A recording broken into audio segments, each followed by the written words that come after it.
Tenga muy buenos días, respetable maestra. Nosotros como grupo número 2 de lenguaje, de exploradores de lenguaje y literatura, siempre estamos con el desarrollo de la lección número 3 que corresponde al módulo 5. La lección se llama la variedad estándar de la lengua. Es decir, que el día de ahora estaríamos abordando todos los temas que contrae esta lección, en donde como principal tema voy a estar hablando este primer tema que contiene la lección número 3, que es a qué se le llama variedad estándar de la lengua. Mientras que Marisela le va a estar desarrollando el segundo tema de la lección, que es cuáles son los medios o recursos que nos permiten estandarizar la lengua.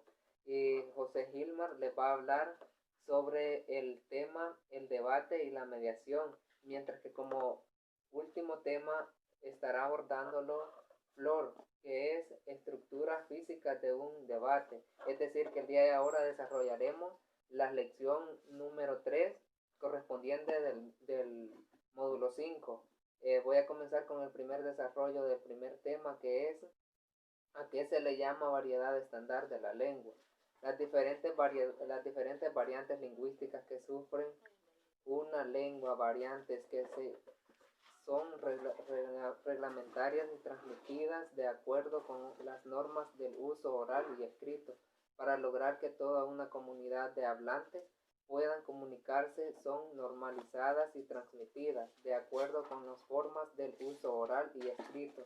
Es decir, que para poder comunicarnos de una manera exacta, tenemos que saber utilizar nuestra lengua, nuestro habla, porque si nosotros nos comunicamos con una persona que sea profesional y en mi caso sea una persona alfabeta, es decir, persona que no sabe nada, no sabe ni la forma de expresarse, creo que no lo vamos a poder entender, ya que la persona que es altamente profesional se expresa de una manera excelente, mientras que yo voy a estar utilizando palabras que no conlleven con esa comunicación, es decir, palabras que sean fuera de lo normal. Entonces, para poder entender es de poder tener un proceso de educación para poder entender diálogos con diferentes personas, o sea, personas profesionales, porque no podemos llegar a buscar trabajo y vamos trabajando o vamos hablando de una manera que no sea la excelente. Es decir, yo voy hablando de una manera como que soy una persona que no sé nada de educación y vaya a hablar con la persona que me va a entrevistar para poder conseguir un trabajo, creo que vamos a estar equivocados, ya que yo no me voy a poder comunicar con esa persona no va a confiar en mí para otorgarme un trabajo, un empleo, porque yo me voy a comunicar de una manera que no es la exacta.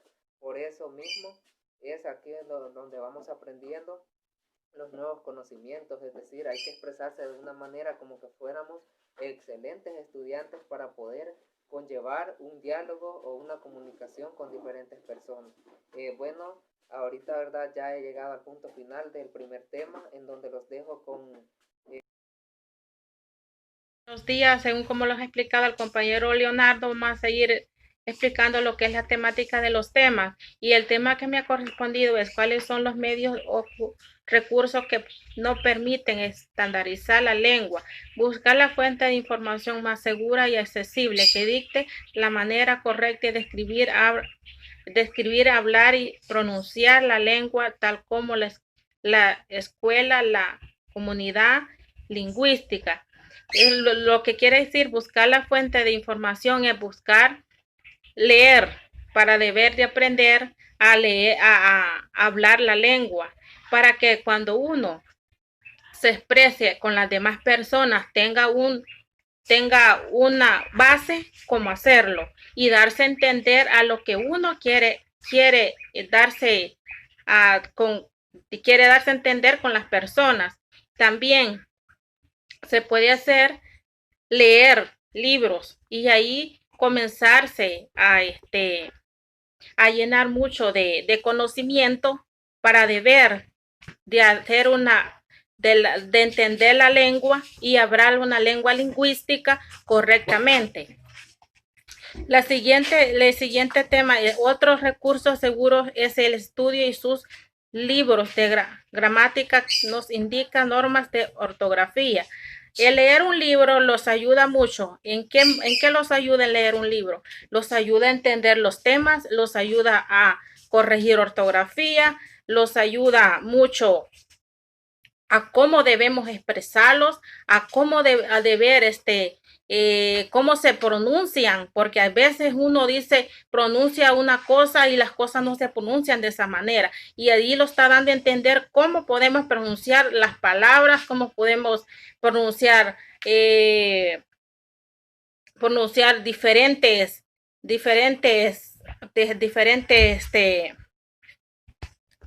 diferentes palabras. Y así uno va aprendiendo cómo expresarse enfrente de una persona, cómo expresarse a una persona profesional. Si uno tal vez no es profesional, pero si lee libros y si se llena mucho de conocimiento, se va a ir explicando más ante las demás personas. Vamos a seguir explicando el siguiente tema. El elemento esencial de la ortografía en la gramática en la escuela.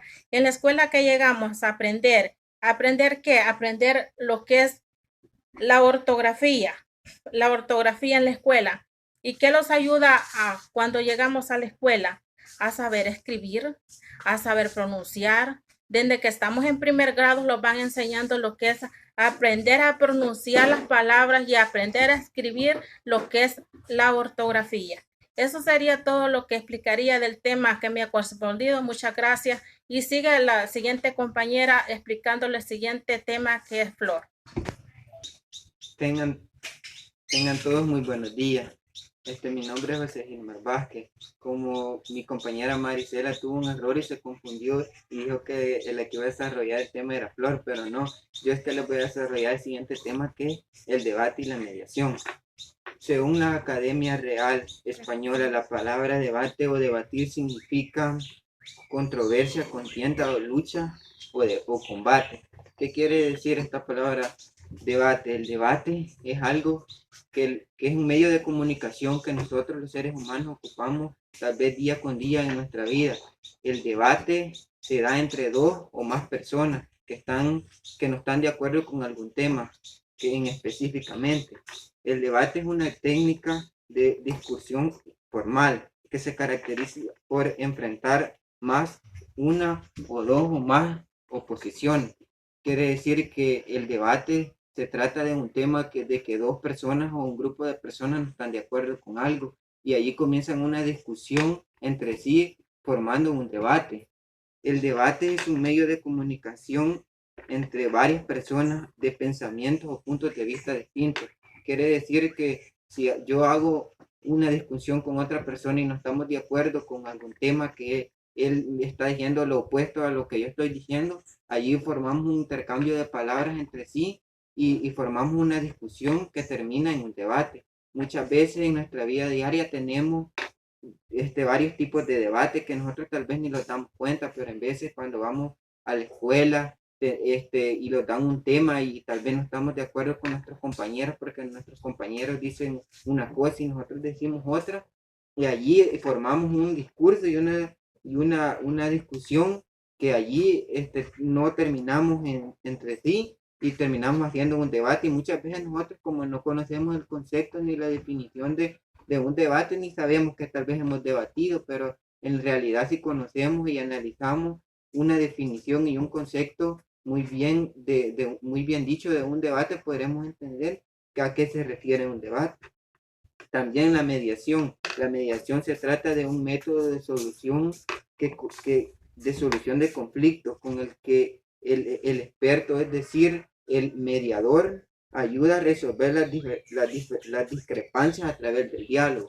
¿Qué son las discrepancias? Las discrepancias son la falta de acuerdo entre dos personas que no están de acuerdo con algo y allí forman una media discusión y la mediación, eso es lo que hace el mediador, hace entender y resolver el problema que tienen entre ellos a través de un diálogo.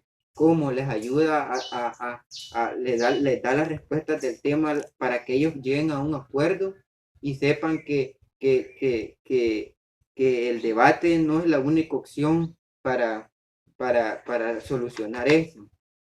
Bueno, esta es mi participación acerca de este tema. Espero que les haya gustado. A continuación, mi compañera Flor les explicará un poco más acerca del siguiente tema. Bueno, vamos a comenzar abordando el último tema. En este caso voy a estar acompañando a Flor, quien me va a hablar un poco sobre la estructura física de un debate. Flor, me gustaría que me hables un poco sobre este tema que está muy interesante también. Así es de que le doy la palabra a Flor para que me hable sobre la estructura física de un debate.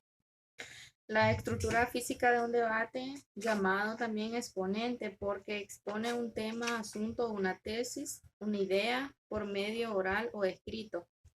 También se llama disertante, de nombre que reciben las personas.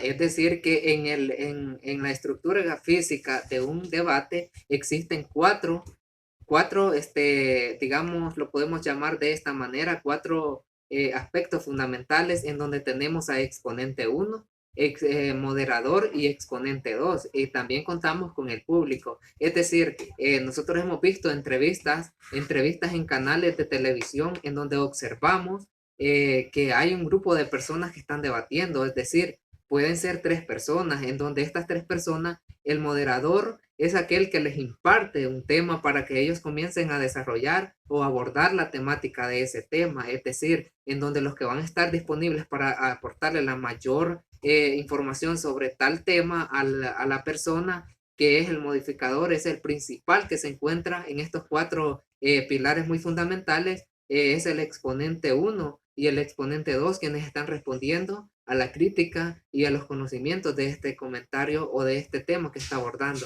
Entonces, pero también recuerden que hay un público y ese público, ¿quién son? Somos nosotros, las personas que estamos observando la televisión, estamos observando el debate en donde se encuentra el exponente 1, moderador, y el exponente 2, ¿verdad? Es decir, se encuentran abordando una temática de tema, pero nosotros somos el público, todos los televidentes que estamos observando este debate, de qué se trata de este debate, cuáles son las medidas lo podemos llamar de esta manera, cuáles son las partes que están tratando en tal tema, ¿verdad? Si es un tema que está beneficiando a la población o si es un tema que están generalizando contra la contaminación ambiental, que estos son temas también que se pueden debatir para poder buscar una mayor influencia de mejoramiento a la contaminación. Es por eso que se puede reducir y para que existe una buena comunicación tiene que existir el público que somos nosotros, que tenemos que tomar conciencia de ese debate que estamos viendo.